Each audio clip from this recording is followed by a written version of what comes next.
President Uhuru Kenyatta pays tribute to Zimbabwe's founding father, Robert Mugabe. Education Cabinet Secretary Professor George Magoha clarifies that the assessment of grade 3 learners is a continuous process. Crime on the rise. Kenya Police Service report paints a stark picture. And in sports, Malkia strikers lose their first game at the FIVB Volleyball World Cup.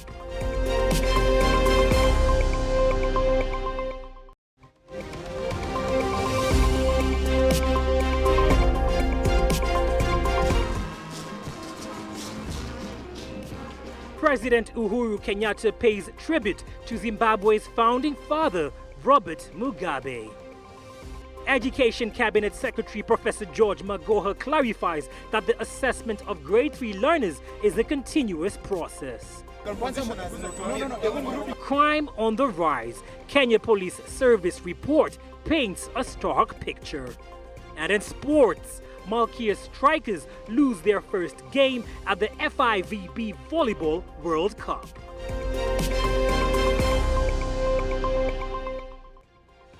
Good evening and welcome to Breaking It Today. My name is Lenny Rashid. Our sign language interpreter is Teresia Washira.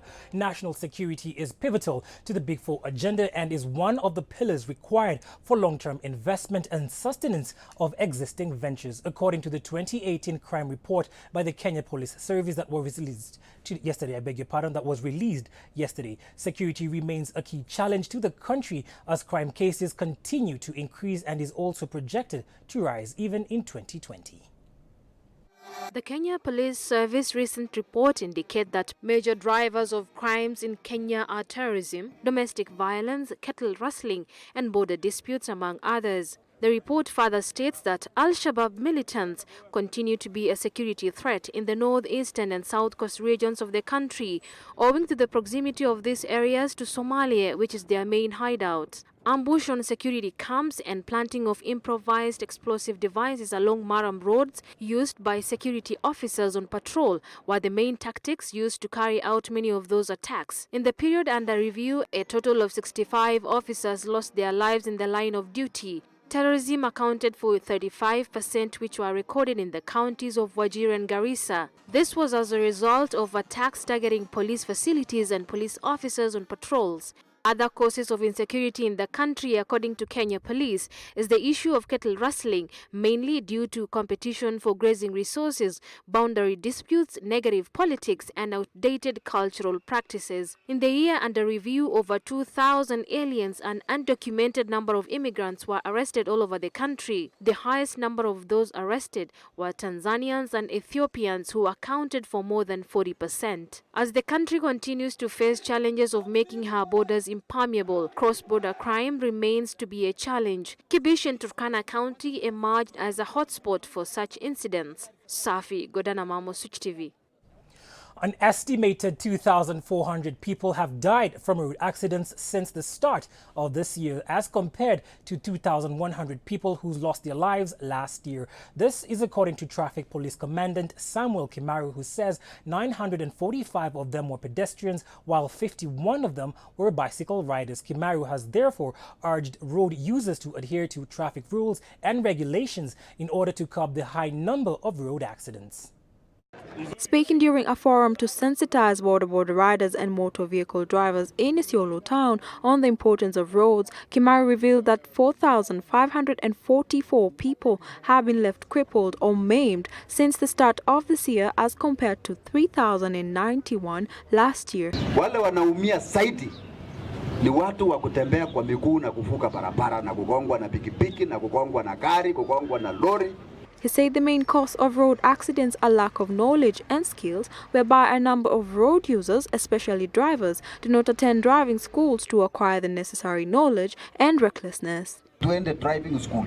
Kule utafunzwa highway code, utafunzwa ile signage iko kwa barabara, sila alama zote maana yake ni nini, utafunzwa hali ya gari, kuendesha gari itaendeshwa namna gani. He also urged drivers to ensure that their vehicles are serviced, adding that indiscipline on the roads is also a major cause of accidents. He also urged all border riders to ensure that they have a reflector jacket, helmet and insurance cover, especially the third-party insurance, which will go a long way in enhancing road safety. Itajengwa, iwekwe rami, hii mambo na kokoto, mambo na vumbi iishe. Isiolo County Commissioner Joseph Kanyiri also urged border operators not to carry excess passengers and to adhere to traffic laws. He said that a 740-kilometer road from Isiolo to Mandera is set to be constructed with support of a grant from World Bank, and it will link Isiolo, Wajir and Mandera. Joki Merita, Switch TV. Deputy President Dr. William Ruto on Saturday toured parts of Kwale County where he commissioned and launched various projects being undertaken by the national government. The Deputy President, who was accompanied by area leaders, launched the construction of Pemba Dam intake and treatment works, which will produce about 3,000 cubic meters per day upon completion. According to Ruto, the dam construction will cost the government 286 million Kenyan shillings and is likely to serve 800,000 residents of Kwale and Mombasa counties. During the tour, Ruto also opened Lunga Lunga Technical and Vocational College with a capacity to hold students of around 1,000. Wale watu ambao hawana kazi ndio unaona wanapiga story hiyo kusema sijui imeenda kule, imeenda kule. Mimi ni mtu ambaye niko na kazi ya kufanya. Wale wanafanya siasa ni wale ambao hawana kazi ya kufanya lakini wanafanya maneno. Sasa hao ndio waulizwe maswali. Mimi waniwache nifanye kazi ya naibu wa rais jameni. Kwa heshima kubwa na waomba kwa unyenyekevu mnipatie nafasi nifanye kazi ile nimechaguliwa kufanya Kenya hii. Ama ni aje? Namna hiyo? Ama mnasemaje wananchi? Kwani nyinyi wananchi wa hapa Vanga mlinichagua na Mheshimiwa Rais twende tukae Nairobi? Si kazi ni hapa. Hii ya TTI si ni kazi. Ya kujimba hapa na kuweka borehole ya maji ya watu wa hapa si ni kazi. Ya kuunganisha stima si ni kazi. Ile ya damu ya Pemba si ni kazi. Sasa siasa iko wapi hapo? TRT MP William Kamket says he supports President Uhuru Kenyatta and Raila Odinga-led Building Bridges initiative. The legislature added that this is only through BBI that the president can be able to sort out some of the problems that have been ailing the country, such as corruption and negative ethnicity. He also believes the BBI will bring a lasting unity to the country. At the same time, Kamket also faulted the Tanga Tanga Brigade led by Deputy President William Ruto, saying the group will only divide the country even more. Mimi nilikuwa mjumbe ya kwanza kuleta bill ya kubadilisha katiba. Wakati niliingia bunge nikaangalia hiyo katiba nikasema hapana. Hii katiba lazima tuangalie. And the famous Kamket bill ndio hiyo sasa imeenda, it has metamorphosized into what is being discussed now. Hii mambo ya BBI mimi ndo nilianzisha. Na tunangojea hii watu ya BBI sasa walete report yao. Kwa sababu hapo hiyo ndio laini tunangojea. Sio ile ingine ya kupunguza sijui nini. Mzigo ya nani? Ile mzigo tunataka ipunguzwe Kenya ni mzigo ya uwizi na ufisadi. Hiyo ndio mzigo tunataka ipunguzwe katika Jamhuri ya Kenya. President Uhuru Kenyatta has today eulogized fallen Zimbabwean leader Robert Mugabe as an icon of Africa's liberation struggle and an elder statesman who relentlessly championed for African dignity. The president said the founding father of independent Zimbabwe will forever be remembered for his contribution to the liberation of many African nations, which benefited from the veteran liberators' material and tactical support in the 80s and 90s. President Kenyatta spoke at Rufaro National Sports Stadium in Harare, Zimbabwe, where he joined other world and regional leaders and thousands of Zimbabweans at the state funeral service of former President Robert Gabriel Mugabe, who died aged 95 at the Singapore hospital last week. As part of the state send-off ceremonies, the fallen former head of state was accorded a 21-gun salute and military fire past. to the late former President of the Republic of Zimbabwe.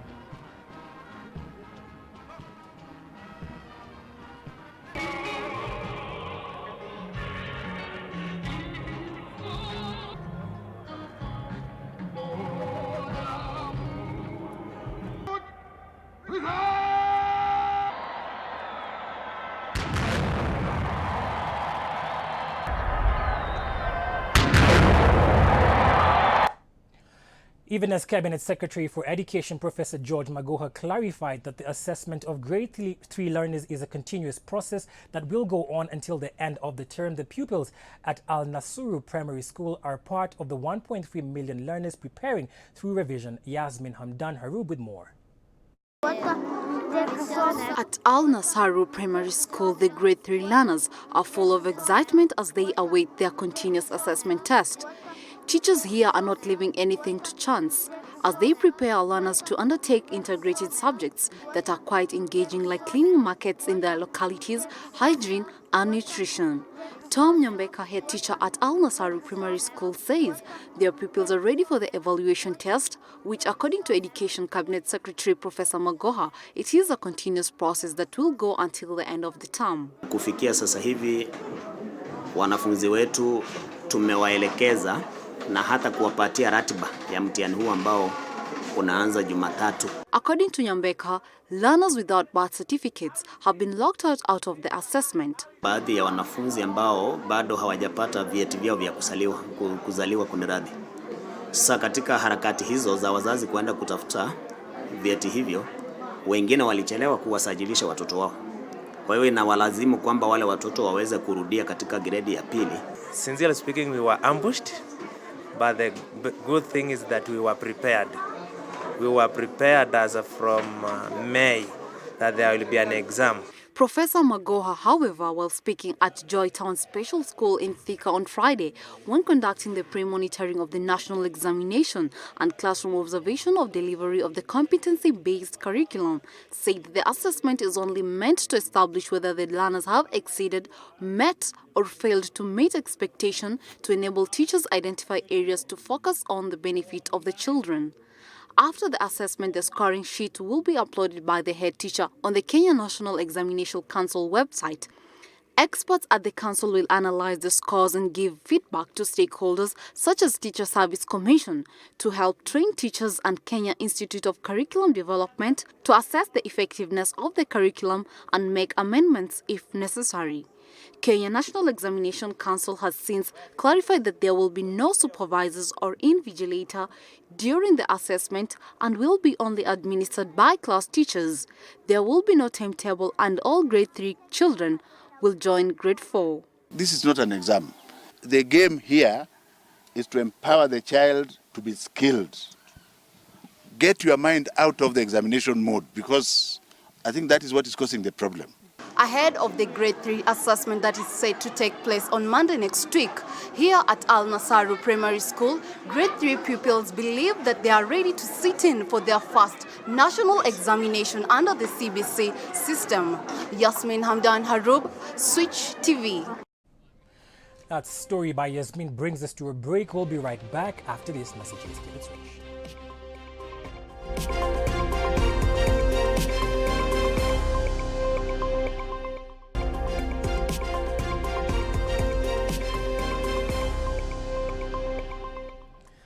Welcome back to Breaking Today. With a rise in technology and influence on social media, most business people have discovered the new wave of interacting with their potential clients through different social media platforms such as Instagram, Facebook, Twitter, and YouTube, where they market their products and goods. This has seen many businesses accounts get many clients who purchase products on a daily basis. Our reporter Christine Muriuki caught up with one young entrepreneur who plaits hair and has grown her business through the social media network. Let's take a look. When social media started, it was mostly a platform where people interacted with each other. But today, it has become the heart of most businesses around the world, as it is now considered a place where one can start, run and manage a business successfully. Damaris Awor is a young entrepreneur who plaits ladies' hair through house calls. She started a business 2 years ago and created an Instagram page where she posts pictures of her work, which has greatly helped her get clients, as most people get to her once they see her work. On here, and then when I went to school, a friend asked me where I got it done. And then I told her I did it by myself, of which at that time I wasn't sure if I can do someone's hair. So yeah, she told me to go and do her hair. So I went and I tried and it worked out. Every day she gets 3 to 4 clients and ensures that she gets all her work done. Marketing her business has seen her get quite a number of clients, and most times one has to make an appointment with her in advance. The wave, what people want. Because right now, most of my clientele are students, and you know, there's like a wave of hairstyles and with the trend, so you have to flow with that. If not, you won't make money. Most of her clients have gotten to know her through her social media page, where after plaiting a client's hair, she posts the final product. I was going, for example, to some market and I tried this hair and it's not what I want. But through social media, it's making work easier because I can see what she's doing. And I'm sure I'll get what she's doing because I can see from the posts. I love her work because it's neat and her prices are affordable compared to the marketplaces. And according to Nyambura Gutata, a public relations expert, social media has in the recent years helped many to manage their online business, especially now that the internet has become easily accessible. In an era where technology has really picked up, everyone is going to social media to post their businesses or their talents, and I feel like it has a really huge market, a market where it's broad, it's diverse. So you're able to find different kinds of brands and designs, and it's a good market for anyone. Having done finance at the university level, Damaris says she might consider doing her online business full-time, as currently it is well-paying. However, she also faces challenges once in a while. Client's place, and maybe she's expecting money from the mom or the dad. So me, I'm like, okay, what you'll do is you'll call me or you'll text me when you get the money, and then you just send it to me via M-Pesa. So it gets to a point where someone is like, she's just a stranger, so they end up not paying. But even with all this, she still believes that managing a business online is quite easy, as she only requires the internet. Christine Morioki, Switch TV. Interior Principal Secretary Karanja Kibicho has reaffirmed that the preparation of this Mashujaa Day is in top gear. The celebration will take place at Mama Ngina Drive Waterfront Park, and the PS, who is also the chairperson of the National Celebrations Steering Committee, said that the preparations will include all leaders from the coastal region who will participate to ensure that the event succeed as planned. Speaking during an inspection tour of the celebration site, Kibicho said the event will attract over 40,000 people and will also boost the tourism sector of the coastal region. Mombasa County will be the 6th to host the celebration outside Nairobi, after Nakuru, Meru, Machakos, Kakamega and Narok counties. Today we are happy because the progress is tremendous. We are ready. We have a month to go. Generally by around the first week of October, everyone should have left this venue. And we have always said this is a national day that keeps moving from one county to another in order for us to leave capacity in the counties where we go. We have done many others, and this time it is for Mombasa counties. Will truly be a coast affair, so that we leave the people empowered, and we leave the people of coast, people of Mombasa, feeling that this is their day. And as usual, the invitation to this is open.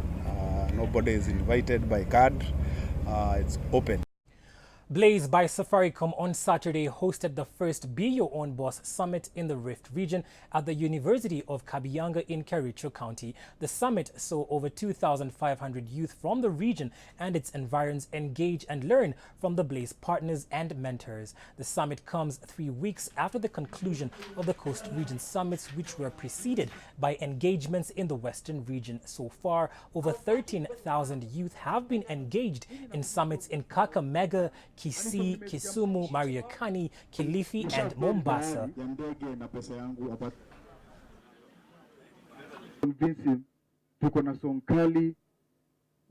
creatives from Kericho, Kabianga University, say oya! For you to have success, you have to behave like success. And one thing is that I need to brand myself. It is my responsibility as Saja to brand myself. It is your responsibility as a youth, even as you're being empowered by Blaze, to brand yourself. Blaze by Safaricom story brings us to a short break. We'll be right back. Keep it switch.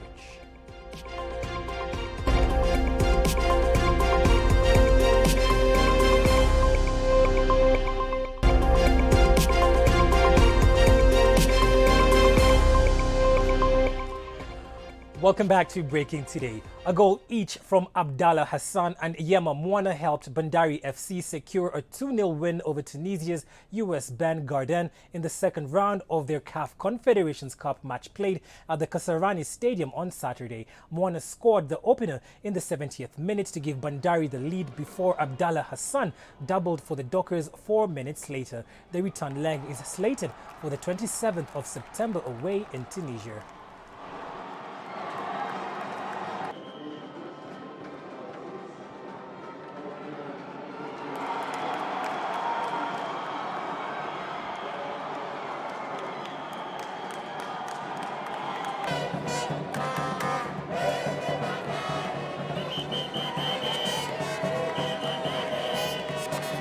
Maandalizi ya mechi ya leo, kuna kitu moja ambao nilikuwa na uhakika sana nayo kwamba tunaenda kuperform vizuri. Ushindi si kwa nimeutabiri, lakini performance nilikuwa nimeandaa timu kuperform vizuri. Bila performance ushindi hauwezi kuja. So naweza sema kwamba hii ushindi ni kama tu half time.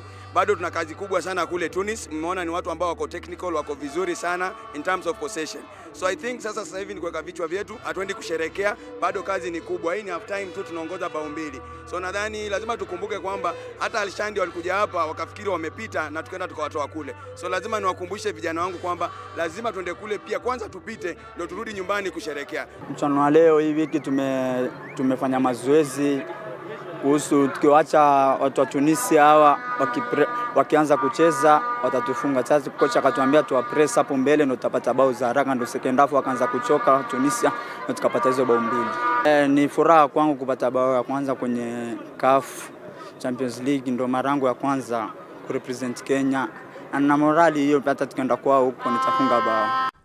Kenya has been promoted to next year's Davis Cup Eurocom Africa Group 2 Tennis Championships at the Nairobi Club on Saturday. Kenya earned promotion after Ibrahim Kibet and Ismail Changawe stand their opponents from Mozambique in straight sets to win their singles matches and reach the Davis Cup Final Africa Group 3 Championship Final. Kibet edged out Bruno Navene 7-6, 6-4, while Changawe easily brushed aside Franco Mata in 6-1, 6-1 to put Kenya through. Kenya had last year qualified for the Davis Euro Cup Africa Group 2 after beating Benin in the semi-finals, but a change in sponsorship for the Davis Cup saw the promotion halted. There was pressure of being at home, but that was also an advantage. So it was pressure and advantage. Having won last year and playing the same round again at home, it wasn't easy. And then the teams that were coming were a lot tougher this year than last year. So they were the same teams, but they had an extra player in each team that was much tougher than Kenya women volleyball team Malkia Strikers lost her first game to USA in their opening FIVB World Cup match in Hamamatsu, Japan on Saturday morning. USA beat Kenya with a set of 3-0. Kenya lost 14-25, 20-25, 14-25. However, it was an impressive World Cup debut for Chepchumba, who emerged top scorer for Kenya with just 11 points, 3 shy of USA's Andrea Drews, who had a game-high 14. Kenya next play Netherlands on Sunday in Hamamatsu. The tournament, which has attracted 12 nations, is being played in a round-robin format. In blue receiving, this is the first match from the FIVB Volleyball World Cup here in Hamamatsu, Japan. The new volleyball is... Kenya under-15 team assistant coach Edwin Nando has said that Kenya has made huge strides in junior football development. This is after the junior football national team was constituted by Football Kenya Federation in the last 4 years. The age categories, we didn't have any. I think we only had the national team, the senior national men's team. We didn't have these younger age categories like the under 20, under 17, under 15, under 13. This is the first time in the history of Kenyan football that this is happening. And personally, I feel this is the right way to go, because the only way we can get it right is to start early with our boys. Spain and Argentina, two of the Team USA's old rivals that will meet in the finals of the FIBA World Cup Championship in China on Sunday. Spain overtook Australia 95-88 in 2 overtimes to reach its first World Cup final since 2012 London Games. The Spaniards, led by Marc Gasol's 33 points, rallied from an 11-point third-quarter deficit. In Friday's late semi-final, Argentina came from behind to beat France 80-66 with 39-year-old Luis Scola, the last remaining link to its 2004 Olympic title team. Scola had 28 points and 13 rebounds in the match. It's been 7 years since Spain's men's basketball team last played for a global title. For Argentina, it was 15 years ago. Quick hands, and now Rubio hands it off, and Hernan Gomez goes up and flushes it with the left hand. Great start.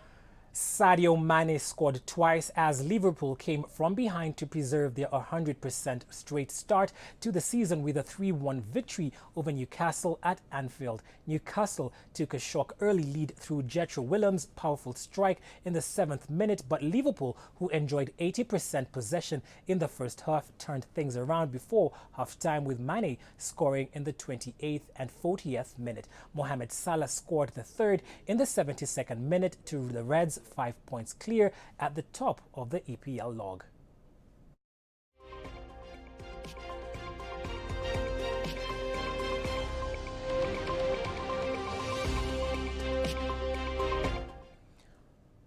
Remy Cavana made a sensational solo 25-kilometer effort to take his first Grand Tour victory on stage 19 of the 2019 Vuelta España. The Frenchman had been part of the day's main breakaway but jumped clear alone with 25 kilometers to go to try and make a bid for victory with over a minute's advantage on the peloton and mostly flat run in towards a short, steep final climb. Cavana reached the finish town of Toledo with a handsome margin still in hand. Sam Bennett finished second, while Zdenko Tibar third.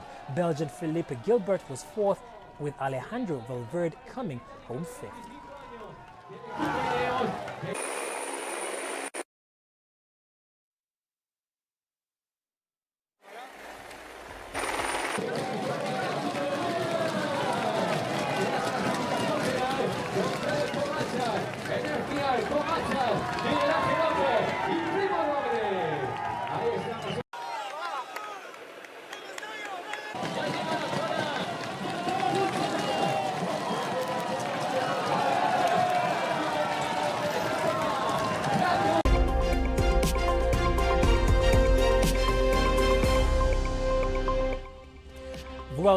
Vuelta España brings us to the end of this bulletin. Thank you for keeping us company. From Teresia Washira, our sign language interpreter, our news editor Kelvin Buru, and our news director Kevin Sawe. Thank you for keeping us company. Keep it switched.